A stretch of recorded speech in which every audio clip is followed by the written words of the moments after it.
વરસતો વરસાદ હોય તો ભજીયા ખાવાની ઈચ્છા કોને ન થાય, પરંતુ તળેલું ખાવાનું પણ હેલ્થ માટે થોડું નુકસાનકારક બની રહે છે. અને જ્યારે કોઈને હાર્ટનો પ્રોબ્લેમ હોય કે કોલેસ્ટ્રોલનો પ્રોબ્લેમ હોય તો ખાસ આ વસ્તુ નુકસાનકારક બની રહે છે.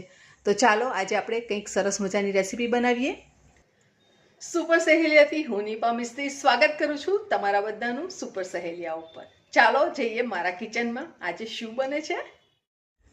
તો અહીંયા મેં 1 કપ ઘઉંના ફાળા લીધા છે, જેને ઘણા લોકો લાપસી પણ કહેતા હોય છે, અને એમાંથી આપણે મીઠાઈ બનાવતા હોય છે લાપસી.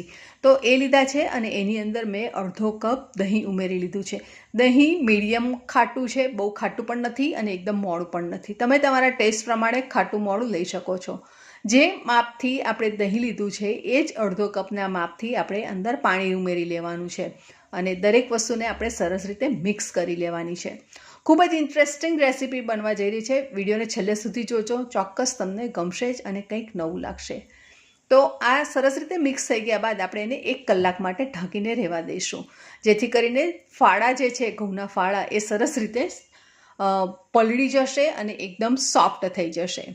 તો એને પહેલાં આપણે એકવાર સરસ રીતે મિક્સ કરી લઈશું, અને ત્યારબાદ ચેક કરી લઈએ કે સરસ રીતે પોચા થયા છે કે નહીં. તો તમે જોઈ શકો છો કે એ સોફ્ટ થઈ ગયા છે. અને હવે આપણે આ ફાળાને પાણી રેડ્યા વગર મિક્સીની અંદર આપણે એની દરદરી પેસ્ટ બનાવી દઈશું. આ રીતની પેસ્ટ બનાવીને તૈયાર કરી દેવાની છે, અને બિલકુલ પાણીનો મેં અહીંયા ઉપયોગ કર્યો નથી, એ વાતનું ખાસ નોંધ લેવી. તો આ રીતે મિશ્રણ બને એટલે આપણે હવે એની અંદર બાકીના મસાલા કરીએ. તો એની અંદર આપણે ઉમેરી લઈશું અડધો કપ બારીક સુધારીને રાખેલા કાંદા લેવાના છે. અહીંયા મેં 5 કપ લીધા છે ગાજર, બારીક સુધારીને લીધા છે. તમે છીણીને પણ અંદર ઉમેરી શકો છો. ઝીણું કાપવું ન ગમે તો છીણી શકાય. અને હવે આપણે એની અંદર ઉમેરી લઈશું 5 કપ કેપ્સિકમ. અહીંયા તમે તમારી ચોઈસના બીજા વેજીસ અંદર ઉમેરી શકો છો, જેમ કે કેબેજ બારીક સુધારેલું. ત્યારબાદ તમે એની અંદર પાલકની ભાજી પણ ઉમેરી શકો છો, મેથીની ભાજી પણ ઉમેરી શકો છો. તમારા ચોઈસ પ્રમાણે તમે અંદર વેજીસ ઉમેરી શકો છો. 2 લીલા મરચાંને આપણે બારીક સુધારીને લઈ લીધા છે, અને થોડા સ્વાદમાં ઓછા તીખા હોય એવા લીલા મરચાં લીધા છે. અને 5 કપ આપણે બારીક સુધારીને રાખેલા કોથમીર લઈ લેવાના છે. કોથમીરનું પ્રમાણ થોડું વધારે રાખવાનું, જેનાથી ટેસ્ટ પણ સારો રહેશે અને હેલ્થમાં તો એકદમ ટેસ્ટી છે જ. 1/2 ટેબલ સ્પૂન આપણે આદુની પેસ્ટ ઉમેરી દેવાની છે. બધું સરસ રીતે આપણે મિક્સ કરી લઈશું. ત્યારબાદ આપણે એની અંદર ઉમેરી લઈશું થોડો રવો. તો અહીં આપણે 5 કપ સૂજી એટલે કે રવો લીધો છે, ઝીણો રવો છે, અને સ્વાદ પ્રમાણે મીઠું, 1/2 ટીસ્પૂન ઓરેગાનો, અને 5 ચમચી એટલે કે 5 ટીસ્પૂન આપણે ચીલી ફ્લેક્સ ઉમેરવાના છે. ચીલી ફ્લેક્સ ઓપ્શનલ છે, તમને ગમે તો તમે ઉમેરી શકો છો, નહીં તો એને સ્કીપ પણ કરી શકો છો. તીખું તમારે જે પ્રમાણે ખાવું હોય એ પ્રમાણે તમે અંદર ઉમેરી શકો છો. હવે અહીં અમે ગળપણ બિલકુલ નથી ઉમેર્યું, તમે ગમે તો તમે થોડું અંદર ઉમેરી શકો છો. ત્યારબાદ આપણે એની અંદર 1 ટીસ્પૂન ઈનો ઉમેરી લઈશું, અને બધી વસ્તુને સરસ રીતે આપણે મિક્સ કરી લેવાની છે. તો આજે આપણે આ રેસીપી 2 અલગ અલગ રીતે બનાવીશું. બધું સરસ રીતે મિક્સ થઈ ગયા ત્યારબાદ આપણી પાસે આ રીતે એક એપે પેન છે. એના બધા પાર્ટમાં આપણે થોડું થોડું તેલ ઉમેરીશું.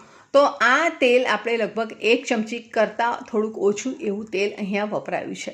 હવે દરેક પોર્શનમાં આપણે થોડા કાળા તલ ઉમેરી લઈશું. તલ કેલ્શિયમથી ભરપૂર હોય છે, અને કાળા તલ વધારે હેલ્ધી હોય છે.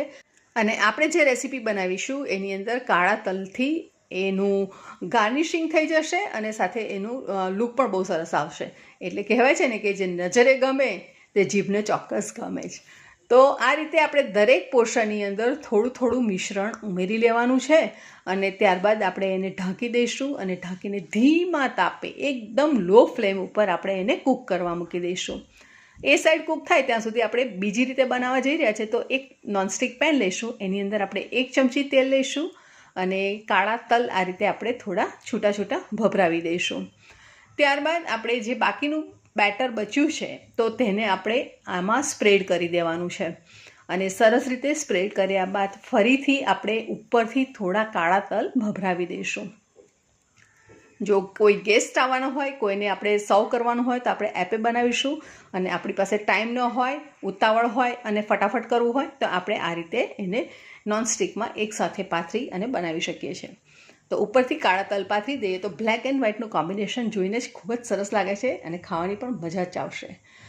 ઢાંકીને ધીમા તાપે એને થવા દઈએ. ત્યાં સુધી આપણે આ સાઈડ ચેક કરીએ છીએ તો આ સાઈડ આપણે જોઈએ તો એક સાઈડ થઈ ગયા હશે લગભગ. જો તમે જોઈ શકો છો, પલટાવી તો સરસ લાલ થઈ ગયો છે કલર એનો. તો આ રીતે આપણે બધા એપેને પલટાવી દઈશું અને પલટાવીને એને ધીમા તાપે બીજી સાઈડ પણ થવા દઈશું અને એને ઢાંકી દઈશું. ઢાંકવાથી એ જલ્દી કૂક થઈ જશે અને કલર પણ સરસ આવી જશે. બીજી સાઈડ ચેક કરી લઈએ થઈ ગયું છે કે નહીં. તો આપણે એને પલટાવી લઈશું અને તમે ફ્રેન્ડ્સ જોઈ શકો છો કે સરસ ગોલ્ડન કલર આવી ગયો છે. હવે એને ફરી પલટાવી દીધું છે તો એને ઢાંકીને થવા દઈએ અને આ સાઈડ આપણા એપે પણ થઈ ગયા છે અને જે કેક બનાવી પેનમાં એ પણ સરસ રીતે બની ગઈ છે. તો હવે એને કરી લઈએ સર્વ. રેસીપી ગમી હોય તો વિડીયોને લાઇક કરો, ચેનલને સબસ્ક્રાઇબ કરી બાજુમાં આવેલા બેલ આઇકોનને પ્રેસ કરો, સાથે ઓલ નોટિફિકેશન બટન પ્રેસ કરો જેથી કરીને તમને આવનારા નવા વિડીયોના નોટિફિકેશન જલ્દીથી મળી જાય. આજે આપણે એને સર્વ કર્યું છે ચણાની અને કોપરાની ચટણી સાથે. ફરી મળીશું નવી સહેલી સાથે, નવી રેસીપી સાથે. ત્યાં સુધી આવજો. Stay safe, stay healthy and enjoy recipe. Thank you.